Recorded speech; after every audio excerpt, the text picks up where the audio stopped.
Hello there, YouTubers. Ain't got a whole lot going on since Brad's show. Been cleaned up. Woke up to a little dusting of snow this morning. Just a dusting. It's already evaporated or melted or gone. Still a mud hole around here like everybody else's place. It seems that's kind of a wet winter. Supposed to get cold tonight in the next few days, so I brought up my big box of chunks and hunks. Oh, there's a space open there. I wonder what that's for. Huh. I'll be darned. Anyhow, this is kind of why I don't like this size crate. This holds a cord if it was stacked. Because it's not stacked, I'm guessing maybe 3/4 of a cord. But if you can see here, I can't get it up far enough here to, I like to get this up another foot so I don't have to take an extra step to the boiler. You know me, I'm not really into extra steps. That's chunks and hunks, stuff that just won't stack. You can see goofy stuff like this, and here's a in cut. I don't know, this is not showing the screen like there's something on the screen. Funny face. Yeah, it's still showing something there. I don't know, maybe it's just me. Anyhow, this is chunks and hunks. And I don't know how the boiler's doing. I hadn't looked at that in a while. It's just kind of sitting there smoking away. It's pretty cold out. It's about 35 and breezy. So when I get out here where I'm getting ready to go, oh, this space is open too. I have been getting rid of this. I've gotten rid of just about one whole row, which is 9/10 of a cord. And there's the next row to get. And I don't know how to tell you how high that is, but I think I measured it and said it in a video, but don't recall. I think it's 7 foot high. Anyhow, that's what's going on there. And then we'll come around here and show you something. Yep, I finally got the deal went through. It was kind of it took about 5 days. I've already got it muddy because it's a mud hole here. It's I guess a UW56 Toolcat. And there's, like I said, when I was looking at it, you won't know what you don't like until you get it. And I found a couple things that I don't really care for. It's got the attachments. It was a package deal where I got this and a snowblower, a power angle blade, and a set of forks. And we're going to be trading this bad boy in. I'll wait till spring when I can clean it up. I just can't wash it right now. It's in good shape. There's nothing wrong with it. The only thing that I really know that's wrong with it, well, two things. The seat's starting to get a little ratted, and the you can't tell that this is bulged out just a hair. This back in there got stick up in there and kind of pushed that out and bent that bracket under there, and I just don't really. It didn't make that much difference to me. It doesn't affect anything. Now the one thing I got to do, this has a screen on the back, and that one doesn't. So I'm gonna have to put make some kind of thing. I really like having those tools up there like that. All this stuff gets transferred over. All this junk. Now I think the box is a little bit bigger. Somewhere in here there's probably a tape. I got one of everything in here. Just curiosity. Till the wind blows. This thing here is about 53 minus 1 inch, about 52 inches wide, and up there about 47 deep. I can see this one's deeper, so it gives me more room for junk. I can't see up there because the sun's coming in. I guess it's getting you too. We're about 56 here, and the width is, well, it's got it kind of goes in that little step there. So I guess the inside the two lips is 51 inches. I guess the depth on this thing is around 10. I imagine the depth on this one probably about 10. Yeah, about 10. Oh, there's ZZ's up here. Wait. No, ZZ isn't here. That's a ZZ wannabe. Now, one thing, you know, like I said, you're not going to know what you like and don't like. The top, I got to pull this ruler out. Here we're sitting we're about 42. Here we're about 48. So, you know, 6 inches higher doesn't seem like a lot, but it really is. But you have to live with it. Getting in wise, okay, the step up is 18. I know it's a little bit taller on this one. This one's got suicide doors on it, so I couldn't open that other one. I didn't realize it when I parked it there. Oh my goodness, this is a lot higher than I think whatever I just said. This is 23 to the step. This is what the inside looks like. I'm sure you've seen other ones in there. It's got a nice little floor mat down there with a kitty cat on it and seats, and it's got a radio and a stereo. What else has it got on it? It's got the Rhino lining in the it's got the Rhino lining in there, which I really like that, which is good. This also got the high flow. I guess you can see the high flow. Pretty nice machine. It takes a little getting used to. It's got the high and low speed like the other Bobcat I got. One thing that I'm not going to miss though at all is this emergency brake. Whoever thought of that, you know, I guess they didn't want to split the seat, or they could have put something in the handle. Or, you know what I like about the Bobcats? They have an electronic emergency brake. So I found myself a couple times getting into it and can't figure out why I can't go. If you get into this thing and you don't put that handle down, it won't go. The shifter's a lot easier to shift on this one. It has air conditioning, heating, the road package, so I got brakes and all sorts of stuff. You name it, this thing's got about everything on there. I can. No, this is suicide door. I'm not used to that yet, which that'll take a little while. These are areas here for maintenance. I guess I should have rolled the bed up, but I didn't think about that. Sometimes I just ain't real smart about things, guys. But I think I'm going to make some kind of rack here and have it come up. Well, I'll measure what it is so it comes up to the same height as that one there. Because I really like having all those tools up there. That just works good, and the wrenches down there. I don't know if you've ever seen that. If you're new here,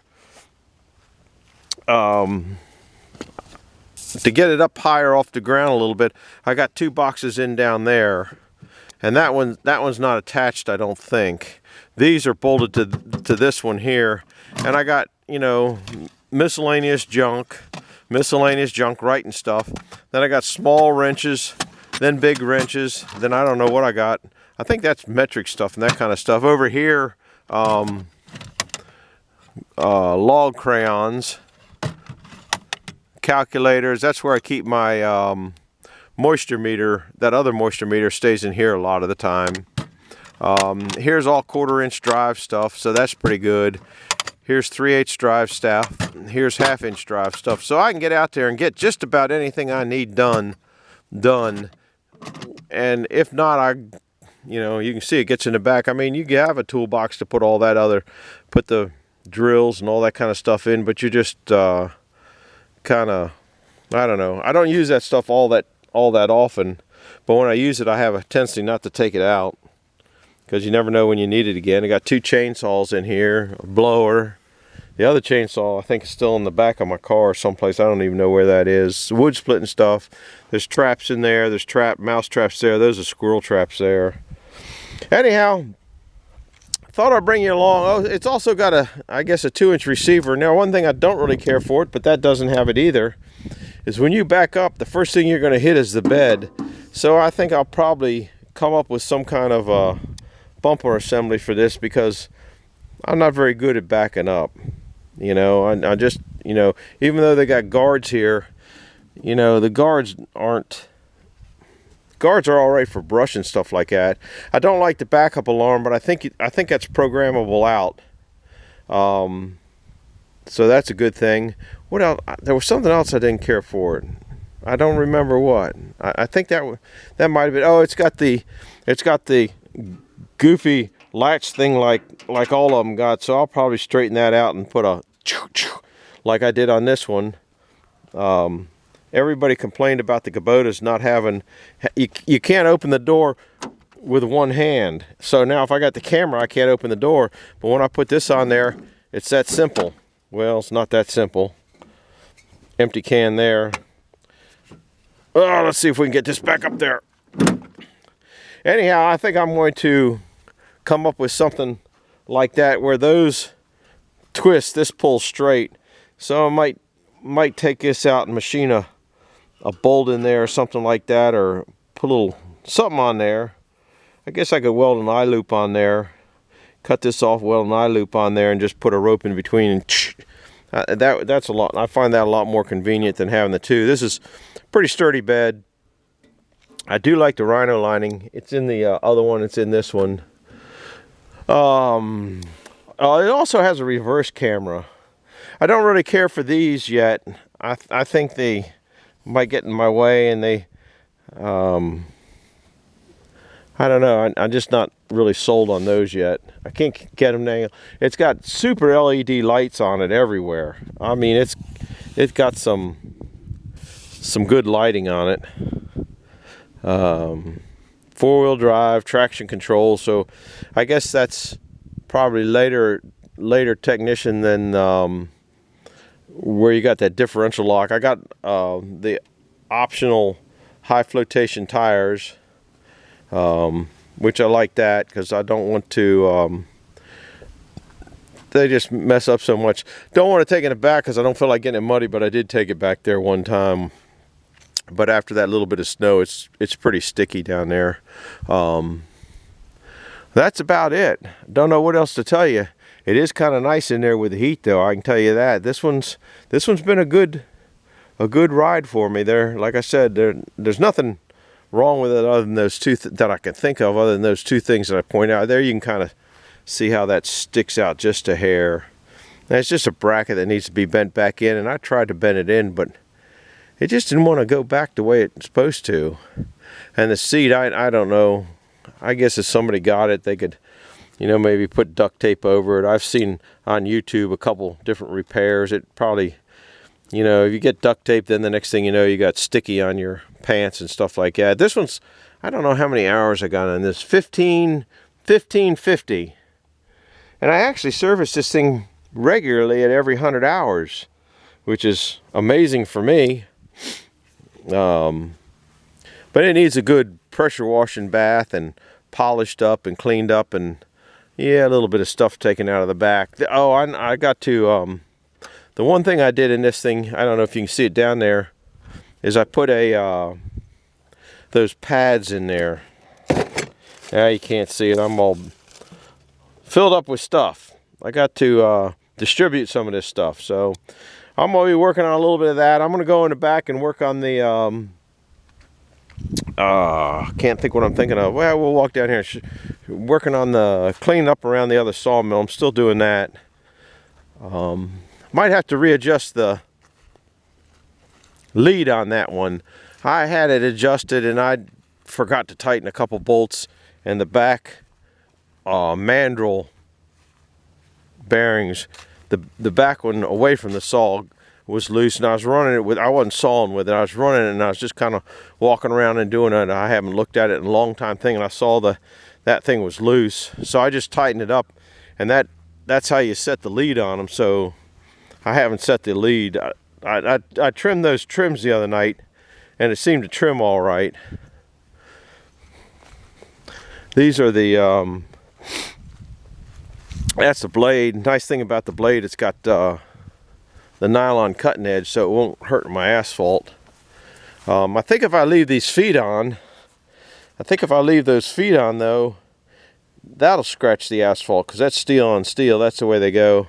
Just a crappy set of forks the guy had, which that's fine. I don't need some super heavy ones. I got heavy ones. This is the snow blower.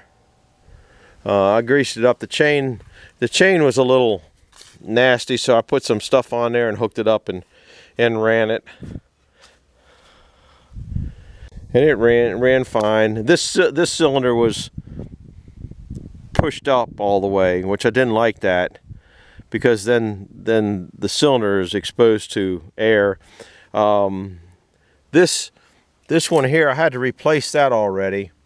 I couldn't get it to hook up, and I went over to Bobcat and they had one, and so I thought I was doing something wrong, but I wasn't.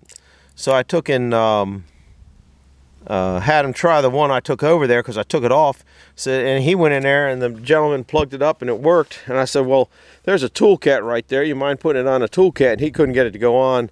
So I just bought another one. It wasn't worth the hassle. I guess you can rebuild those or do something with them. But what I don't like, those things I think are supposed to be parked in this position over here. But those hoses are so stiff, if you get them from over there to over there, you're a miracle worker. And I think that when you hook it up, you're supposed to put this thing here on, I think there's a spot on the Bobcat to hook this here so you don't lose your hoses. I think that's what that is. And I will walk back up the Bobcat. But I think I'm gonna get a bag or something, a rubber bag, and put over that and protect those ends. I put some of the fluid film on that. That was getting a little rusty.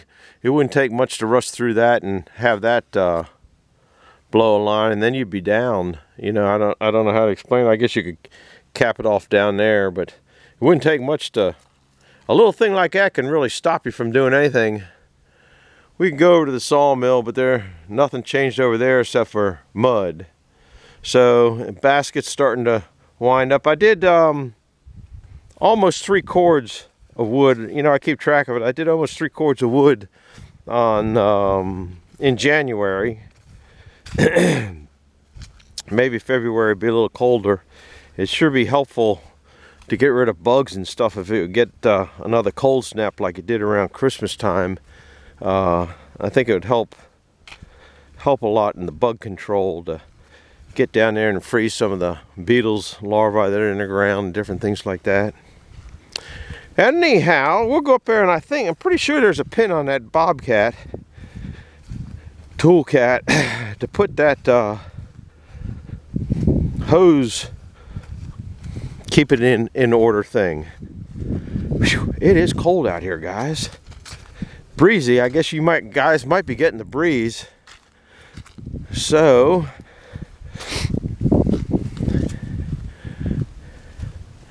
maybe not. It would be on this side over here. Yeah, there it is.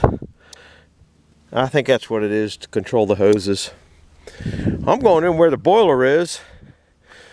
Another thing with the doors on there, I need a little more room in this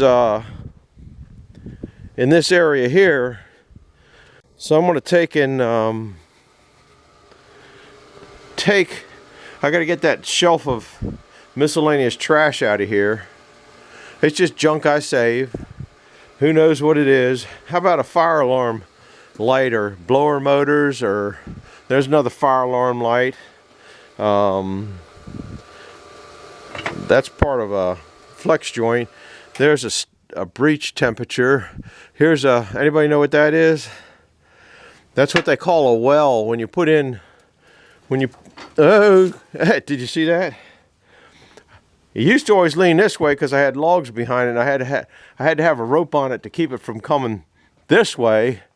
And now it looks like it's going that way. So that's part of my work in the next few days. Give me a little more room in here to maneuver that. I keep batteries on charge here. I put them from one set to the next set to the next set. There's 2 of them to keep all of them that I'm not using intact. I might bring another little bit of load of wood in here. That's about it, guys. Wanted to show you the new thing that came along, and I'm glad you guys came along to see it. I am going to go out and in the back and start working on the mess. Glad you came by. See you later.